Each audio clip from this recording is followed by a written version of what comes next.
Good morning mga kababayan. So ito na naman tayo for today's video. Yan, ito mga kababayan. So interview ng mga bago nating mga aspirant dito. Yan, so bago ka makapasok ng the Fraternal Order of Eagles, kailangan mong madaanan yung 5 is of Eagles. Yan. So meron tayong una ay interview, introduction, inception, at incubation. At ang pinakahuli ay induction. Yan. So pag na-induct na kayo, yun na yung tinatawag na isa na kayong legit na agila. Yan, so panoorin lang to natin to mga kababayan.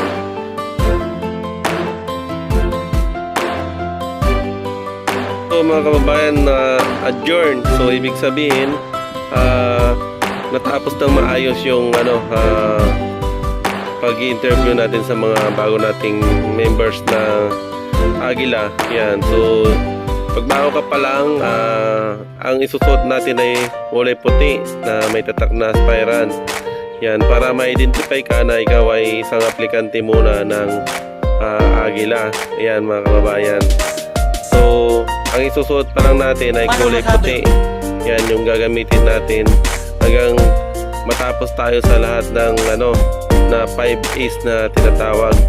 Yan mga kababayan.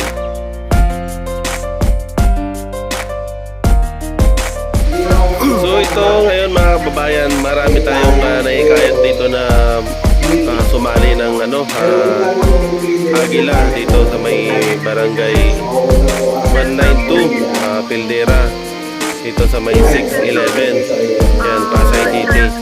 Yan mga kababayan, ang daming mga na-invite natin na makinig ng seminar dito para malaman nila kung ano ang Eagles dito sa tinatawag. Yan, so ang magpapayag ngayon ay si Kuya Peter. Yan, so ito yung mga na-invite natin na mga pwedeng kuntubi na maging agila. Yan, so coordinated natin kay Kapitana Hana ng barangay 192 Pildera 1. Yan, so puro mga kakilala ni Kapitana ito, kaya marami yung mga na-invite. Yan, at saka marami na rin tayong mga kasama mga aspirant. So manadagdagan na yung aspirant natin pag nagkataon na yan. Bayan. Incubation, induction.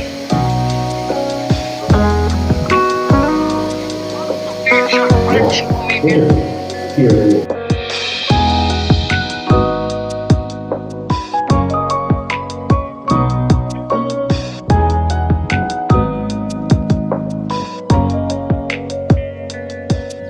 So, nag-meeting ngayon yung mga aspirant mga kababayan dahil yung gagawin nilang first community ng mga aspirant. Yan mga kababayan. So, kailangan muna pag-meetingan. At ito tayo.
Yeah mga kababayan, so pagtapos ng interview namin sa mga aspirant.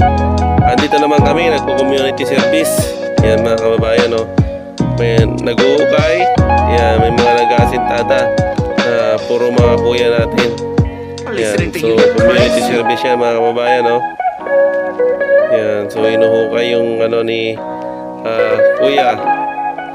Yan. Para tulong-tulong mga kababayan, tulong-tulong.